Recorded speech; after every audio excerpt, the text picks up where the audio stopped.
I'll have to show you this particular, if I can, this particular tree in front of the house is like really pretty this time of year. Yeah, Yeah. yeah, let me see if I can do this.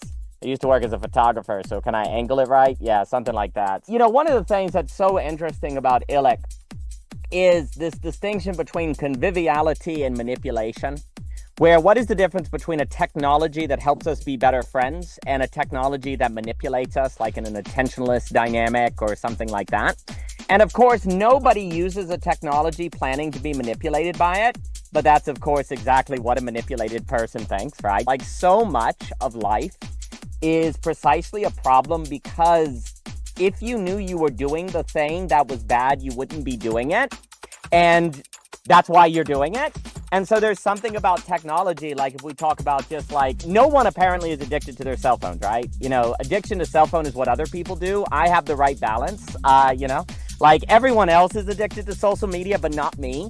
It's funny because there's always like, you experience your reason for using the technology. And so it's always rationalized. And Dimitri, good to see you, sir. And whereas what Ivan Illich is warning, it's like, if you're not able to actually see like you're with everyone else kind of on an equal playing field, then you're likely to be manipulated versus use these technologies for conviviality. And by conviviality, it kind of means friendship or to extend. I like to think of it as extending humanity versus replacing humanity. Like when you talk about worry, you know, obviously Matthew 6 with Jesus, what does that famous verse say? Look at the birds of the air, as we love. Look at them. Have you ever actually looked at them? Look at the flowers. Look at the lilies, Solomon in all of his glory. What? Greater than Solomon in all of his glory? And now you're telling me they're being thrown into fire? What are you doing? But look at them. Have you ever looked at them? Yeah, Jesus, I'd like to look at the lilies, but I'm really distracted by my phone, and I've lost the ability to have attention. And I'm so disembodied that I don't even know how to use my eyes anymore, and I'm tired, right? It is funny that if there is something radically mystical about that particular verse in Matthew, which I'm thinking about as you speak, because it is a blending of the mystical, the economic, the bodily, the seeing, the artistic, all together. And it is basically like, do not worry about your life, what you will drink, what you will eat. Look at the birds of the air, they neither sow nor weep and store up in barns, and yet your heavenly Father takes care of them. That's pretty weird. That's pretty weird. Are you telling me that if I actually saw reality correctly, there would be some sort of a way to actually own these realities? Seems to be. But of course, Jesus is directly speaking to economic tension, right? Which actually takes away my capacity to see the cup like a Cézanne painter, like to actually see what it is in its facticity. You know, I have eyes within my eyes that I don't even know are there, and something about the mystical vision and having new values and new self-forgetfulness and intrinsic motivation is tied to that. Like, I don't feel like I'm ever like doing philosophy or writing or anything. I just feel like I'm not doing all the other distractions. That's it. And I'll just like every once in a while sit down and it'll be like, okay, I'm not doing all the other distractions. Oh, here's this thing. And then I just play with it for a little bit and then, you know, on to the next. I definitely think if you say, I want to do philosophy, that's bad, right? It just needs to be very natural. Like you have to do something that everyone's going to look at and be like, that's dumb.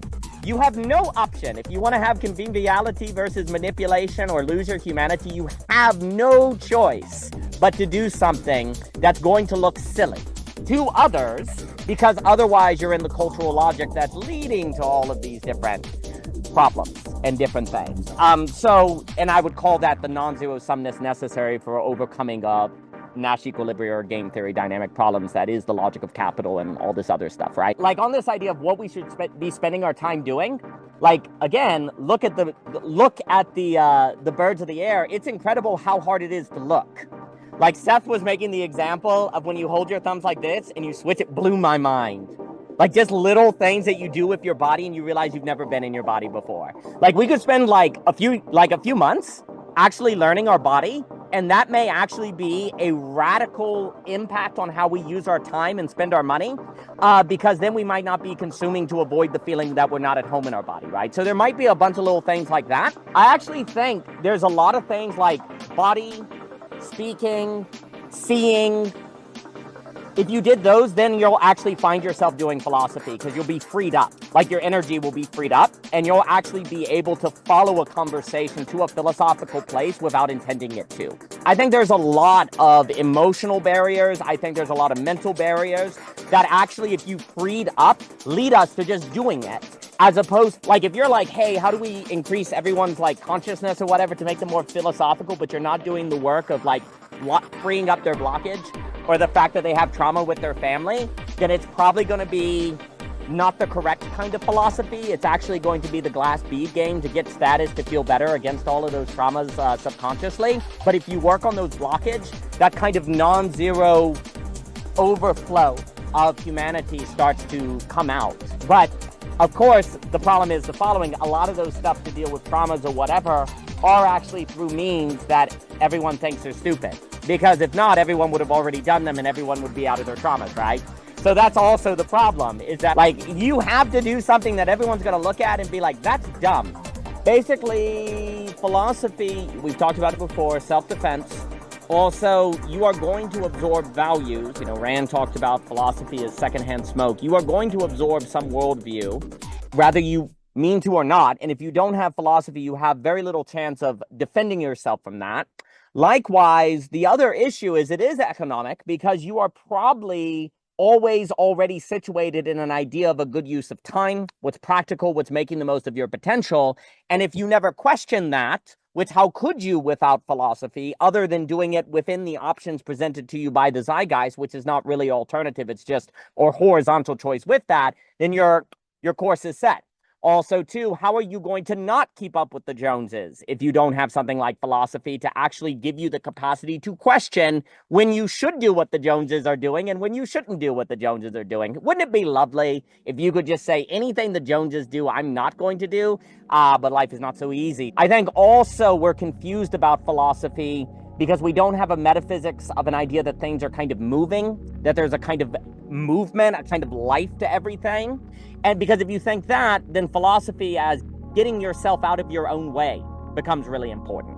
Like the tree is trying to come towards you as beauty, and yet we tend to be in our own way of seeing the tree as such, right? Like if you don't have this, like I think philosophy is a lot of deconstructing blockage, or things are blocking you from unfolding, like things are in your way of seeing what's in front of you. So much of thinking is about unblocking a process that is always alive and unfolding that we naturally get out of the habit of being able to habituate ourselves to, right? And then the indefinable suffering of another person. And it just like, it like literally, basically like brought me to tears because I was like, how are we ever like mean to anybody? Because there's just like this undefinable suffering of every person that we're talking to. Like we just have no idea. And so I think for me, philosophy was really good for being an overthinker. Like you could hide as an overthinker in philosophy because it's like, it's almost seamless, right? There's always more questions. There's never ends. Like it's just perfect. The problem is that you're not ever dealing with the emotional unloading, the unconscious unloading. And so when you're having philosophical conversations and there's a lot of resistance, defensiveness and everything, it's hard to be present in conversations. And I think once I started paying attention to more silence, I started realizing that there is a lot of superfluousness going on. Like there's a lot of like unnecessary talking. There's a lot of like unnecessary activity going on. And it's super strange. Like, and I think this was also the first time like I got hyper aware of my activity on the phone of like, why am I looking at this shit? Like I don't know why. But it's just to say that when we study like Buddhism and mystical pathways in other religious forms, their argument is this: if you pay attention to the right thing, everything becomes transparent to you. The indefinable suffering of another person becomes transparent to you. You don't need to think about what to do. You don't need to think about what needs to be done. There's a sort of transparency and flowness. I liked Jockin's word. There's a kind of fluency to your being if you pay attention to the right thing. The question is, what's the right thing that we need to pay attention to? And this is the argument that I think all religions have been arguing about. I don't want to be confused with the anti-intellectualist position. I don't want to be confused. But I think the thinking can be done when we are in this state of fluency. And I think philosophers are afraid of letting go and being in that mode of self-forgetting sometimes. At least on a bodily level. But yeah. Well, no, that's brilliant. I mean, David Hume, the greatest problem of philosophy is philosophy itself. The tendency to use it to avoid reality, to think in terms of category versus suchness, to avoid things and so on and so forth. Oh, but guess what? The only way to deal with that problem is philosophy. That is the cause of that problem. Also, for David Hume, you're required because people are coming to manipulate you. As the government grows, as the king, people are coming and telling you to serve them or do what they say.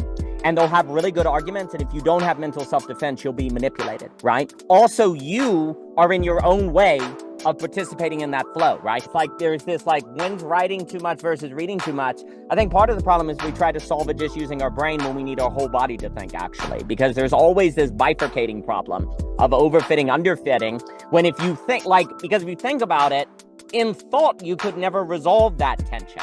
Right? But maybe if you look at your whole body as an apparatus, you can go, well, maybe I'm reading too much because I no longer am able to look at a tree or see the birds of the air. Maybe I'm writing too much because my hand hurts. That's a good reason to think you're writing too much, not that persevere, go through it. Like your body sends you signals that matter, right? And so like listening to the body, Michelle and I will talk about like listening to it. We don't actually trust our bodies anymore, actually. Like I bring this up because Illich makes the point in Medical Nemesis where he's like, all of health is like, that's right, it's not a category of truth. Never mind, everyone. Ignore your body. Just ask ChatGPT. Anything. But in medical, he's basically like, surgery assumes that the body heals itself.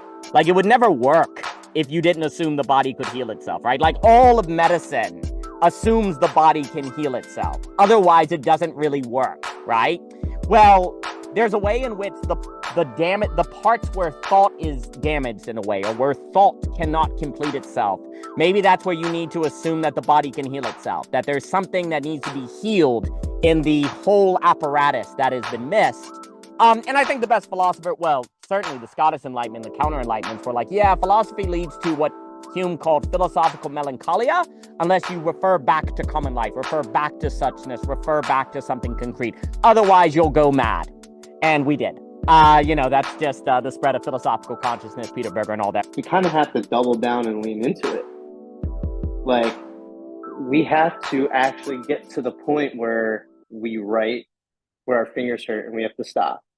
What's very interesting is right now, precisely where AI is kind of bringing to the forefront our limit, that is precisely the kind of space where perhaps one can see this boundary condition, but it's also precisely the technology that has brought us to that place has trained us out of the capacity to see what's in front of us. So, the very things that have brought you to this place simultaneously in affording this opportunity remove from you the capacity to realize that opportunity, because human beings are a great Kafka story joke, right? Like, how do we avoid that irony? Well, that probably has something to do with getting back to what it is to be human. What is it that humans have that AI doesn't? A body. What can we experience that AI can't? Qualia. There might be experience in qualitative experience that is not possible in quantitative experience. I think also you mentioned tears. Tears and laughter is very interesting because they're fundamentally A-B. You tend to cry at the worst times of life and the happiest. The only way to know the difference is you. You have to be able to discern that difference, right? You can tell the difference. And there's something about those powerful experiences, precisely the fact that the facticity of the tear cannot tell you what it means, right there means there's an additional supra layer, a mystical layer, an additional layer that's not reducible to facticity to determine the meaning of it, that you would have to be able to situate it to know. But here's the problem. We tend to be trained to be incapable of identifying those kind of things because we're too much in our head. We're too informational, so we can't tell the difference between the experience of a tear of joy or a tear of sorrow, a laughter of joy, or a laughter of madness, because we'd have to be not disabled from being a full human being. and we'd have to also cultivate capacities to have those experiences. But I think what you were saying as well on us having a quote-unquote lack in the ability to, say, dwell in time that AI cannot, that is precisely what we need to lean into, to lead AI as a tool to help extend humanity convivially versus be replaced by AI. But this poses a challenge, and I'll give it to Seth here, because when you lean into the things that make us fully human, it opens doors that we've never opened before, and that could be terrifying. But if we don't open those doors, then we can't lean into the quality that makes us uniquely human and not replaceable by AI. So we better learn to open those doors. But then when we start to feel fear, we may automatically interpret that as evidence that we're doing the wrong thing because we choose the meaning of our emotions and we're not used to those emotions. And therefore, right when we're not at an opportunity to open a door into full humanity is precisely when we have a feeling that we interpret as evidence we should keep the door closed. So actually understanding the meaning of these experiences, I think, is very, very important. But let me give it to Seth here. Seth, it is good to have you here, and it is a pleasure, sir. Let me give it to you.